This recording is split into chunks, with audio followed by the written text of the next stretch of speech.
Yamuna Murali kitchen. இப்போ செய்து காட்டுறது வெந்தயக்கீரை கூட்டுங்க. வெந்தயக்கீரை கூட்டு எப்படி செய்யுதுன்னு செய்து காட்டுறேன். அது ரொம்ப நல்லதுங்க உடம்புக்கு. வெந்தயக்கீரை வாய்ப்புண்ணெல்லாம் நல்லா ஆகிடும்.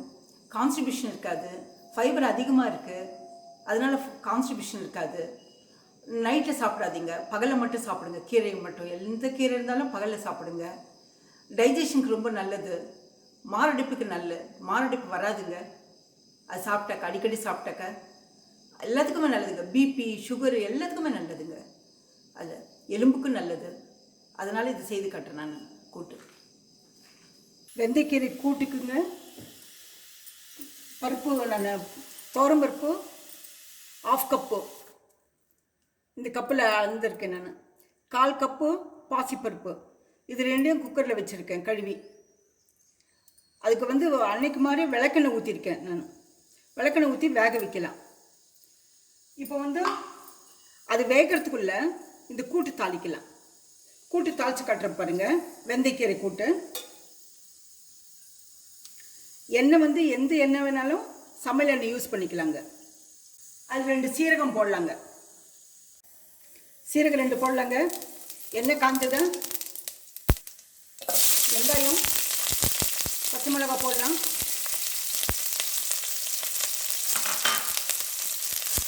அது எண்ணெயில் வதக்கிக்கலாம். நல்லா வதக்கலாம்.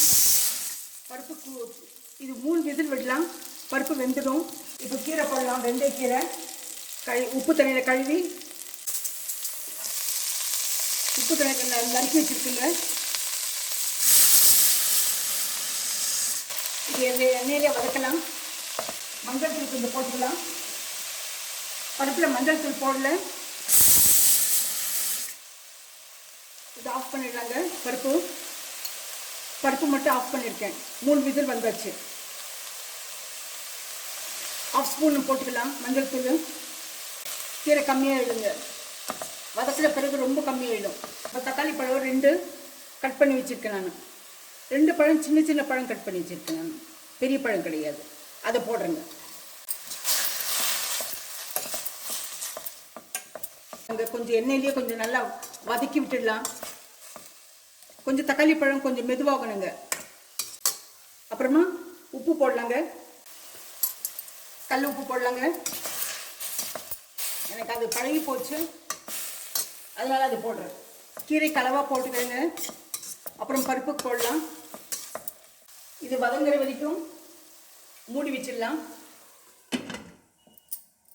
இது வதங்கட்டுங்க. எண்ணெயில் நல்லா கொஞ்சம் கம்மியாகணும். கீரை கொஞ்சம் நல்லா வதக்கிட்டாக்க வெந்த பிறகு கொஞ்சம் கம்மியாகுங்க. ஸ்லோவில் வச்சு நான் மூடி வச்சுருக்கேன். நான் ஒரு கடாய் வச்சுருக்கேங்க. இப்போது அந்த தக்காளி பழம் கொஞ்சம் இதாகிற வரைக்கும், சாஃப்டாகிற வரைக்கும் இதை வதக்கிடலாம். சீரகம், எண்ணெயை ஆயில் இல்லாமல் வதக்குறேங்க நான். கூட வரமிளகா போடுறேங்க. ஒரு 10 மிளகா போடுறேன். சின்ன மிளகா. உங்களுக்கு காரத்துக்கு தகுந்த மாதிரி செய்யுங்க. அந்த மிளகா போடுறது, எண்ணி போடுறது நீங்கள் போடுற மிளகா காரத்துக்கு தகுந்த மாதிரி போடுங்க. செய்துகிட்டே இருந்தால் வந்துடுங்க சமையல் வேலை. இது பெரிய விஷயமே கிடையாது, செய்யணும். இது இருந்தாலும் காலையில் நமக்கு செஞ்சு சாப்பிட்டாக்க அப்புறமா நீங்கள் கடையில் வாங்கி சாப்பிடவே மாட்டீங்க. இப்போ பாருங்கள், கொப்பரை துருவி வச்சுருக்கேன். 2 ஸ்பூன், பெரிய ஸ்பூனில் அதை போடுறேன். கொப்பரை இல்லைனாக்க தேங்காய் துருவி அதை வதக்கி எடுத்துருங்க. கொப்பரை மாதிரி ஆகிடும். இல்லைன்னு சொல்லிட்டு எதுவும் நம்ம நினைக்கக்கூடாது. இருக்கிறத வச்சு சமையல் செய்யணும்.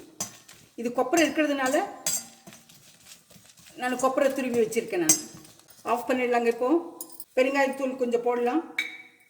பெருங்காயத்தூள் பாருங்கள், இந்த அளவு போட்டுட்டு ஆஃப் பண்ணிவிட்டு அதில் சூட் பண்ணிடலாம். ஏன்னா ஏற்கனவே இது நம்ம பெருங்காயத்தூள் நல்லா இது பண்ணுது. இது மிக்சியில் போட்டு வச்சுக்கலாங்க. ஆறின பிறகு இந்த மிக்சியில் போட்டு அடித்து பொடி பண்ணி வச்சுக்கலாங்க. மிக்சி பாருங்கள் ரெடியாக வச்சுருக்கேன் நான்.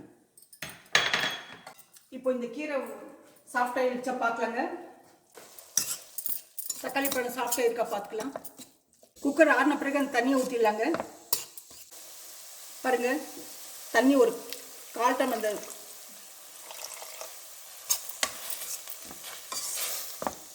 தக்காளி பழம் நல்லா ஸ்மாஷ் ஆகி போச்சு, கொஞ்சம் சாஃப்ட் ஆகி போச்சு.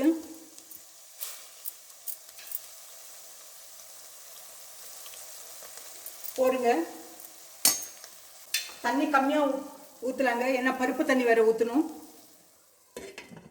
மூடி வச்சிடலாங்க அது வேகிறதுக்கு. இது ஆறி போச்சு, மிக்சியில் போடலாங்க. இது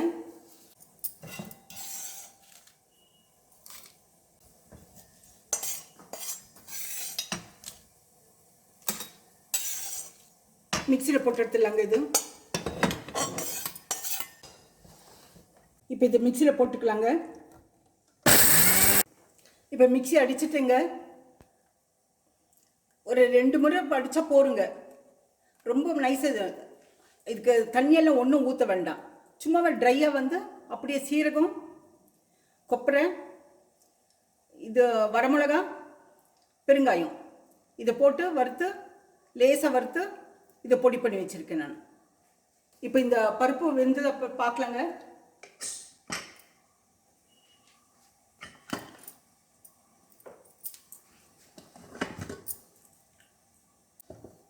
பாருங்கள், வெந்திருக்கு.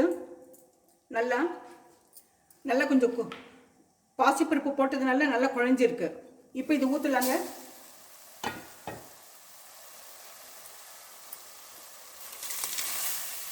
ஊற்றிட்டு இது ஒரு முறை கலக்கி பார்க்கலாங்க. அப்போ தான் தண்ணி ஊற்றணுமான்னு தெரியும் நமக்கு. இப்போ கொஞ்சம் கல் உப்பு போட்டுக்கலாங்க. பருப்புக்கு கல் உப்பு போட்டுக்கலாம்.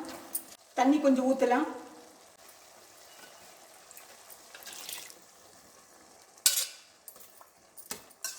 எவ்வளோ தண்ணி ஊற்றணும்னு சொல்லிட்டு 1 கப்பு 2 கப்புலாம் அளவு பார்க்க முடியாது நம்ம. ஏன்னா நம்ம கீரை இந்த அளவு போடுறோம். 1 கட்டு கீரை போட்டிருக்கேன்.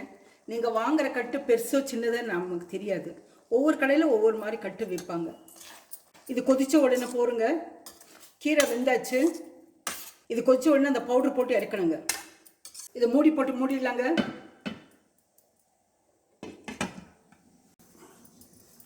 இப்போ கீரை பார்க்கலாங்க.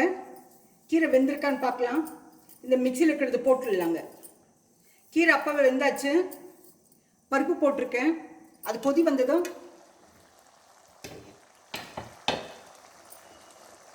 இந்த மிக்சியில் இருக்கிறது போடலாங்க. மிக்சியில் இருக்கிறது போடுறது. இது காரம் இதுதானுங்க. பார்த்தீங்களா, கலர் சேஞ்ச் ஆகி போகும். பேஸ்ட்டாக இருக்குது. பார்த்தீங்களா, கெட்டியாக இருக்குது. இனி ஆறின பிறகு இனி கெட்டியாயிடும். போருங்க இது. இப்போது கரண்டி வச்சு மூடி வச்சிடலாங்க. எனக்கு அப்போ தான் அந்த வேர்வை தண்ணி கொட்டாது, அதில் சிந்தாது. இப்போ ஆஃப் பண்ணிடலாங்க. ஆஃப் பண்ணிவிட்டு தாளிச்சிடலாங்க.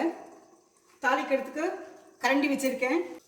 எண்ணெய் சும்மா 1 ஸ்பூன் போடலாம், ஊற்றலாம். கடுகு போடலாங்க.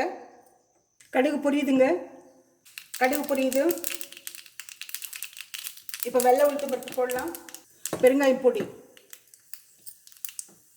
அவ்வளோதானுங்க. இது தாளித்து இது கொட்டிடலாங்க.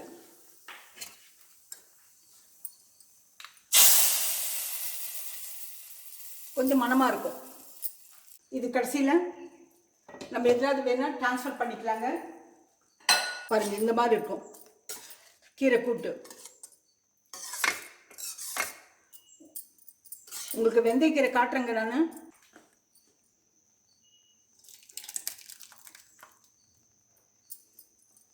வெந்தயக்கீரை காட்டுறேங்க. இப்போது இதுதான் வெந்தயக்கீரைங்க.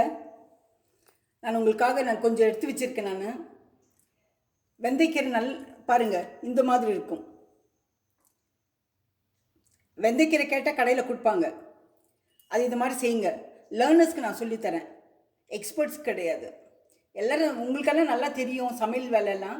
ஆனால் தெரியாதவங்களுக்கு சொல்லித்தரேங்க நான். இந்த வெந்தயக்கீரை கூட்டு பாருங்கள், இதில் அயன் அதிகமாக இருக்குது. உடம்புக்கு ரொம்ப நல்லது, ஆரோக்கியம், தலைமுடி கொட்டாது. நல்ல பாருங்கள் எவ்வளோ பேஸ்ட்டு, நல்லா கூட்டு மாதிரி நல்லா இருக்குது. நல்ல கூட்டே தானுங்க இது. இந்த கீரை பிடிச்சிருந்தா லைக் பண்ணுங்கள், ஷேர் பண்ணுங்கள், சப்ஸ்கிரைப் பண்ணுங்கள், கமெண்ட் பண்ணுங்கள். மறக்காமல் பெல் பட்டன் ப்ரெஸ் பண்ணுங்கள். அடுத்த ரெசிப்பியில் பார்க்கலாம்.